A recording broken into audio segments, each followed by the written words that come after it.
અમરેલી લેટરકાંડનો જે બનાવ બન્યો ત્યાં એક સામાન્ય વર્ગના કોમ્પ્યુટર ઓપરેટરને અરજી ટાઈપ કરવાના આરોપી બનાવીને એમનો જાહેરમાં પોલીસ દ્વારા વરઘોડો કાઢવામાં આવ્યો। ત્યારે આ ગુજરાતની સરકાર, ગૃહમંત્રી અને એમની પોલીસના આ બુદ્ધિના પ્રદર્શનનો અમે સખત શબ્દોમાં વિરોધ કરીએ છીએ। આ દીકરી એના પરિવાર સાથે અમે છે। સાથે ગત રોજના સુરત ખાતે અમારી મહિલા કોર્પોરેટરો અને ત્યાંના આગેવાનોએ આ પાયલબેનના વરઘોડાનો વિરોધ નોંધાવ્યો। ત્યારે ગૃહમંત્રીના ઇશારે સુરત પોલીસે એમની પર ખોટી એફઆઈઆરો કરી એમને જેલમાં પૂરવી દેવામાં આવ્યા છે।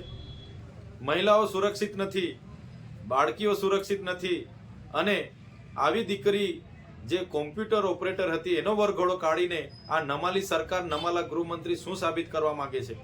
જો ગૃહમંત્રીને ગુજરાતનો કાયદો અને વ્યવસ્થા જળવાતી ન હોય તો ગૃહમંત્રી રાજીનામું આપી દે એવી અમે માંગ કરીએ છીએ।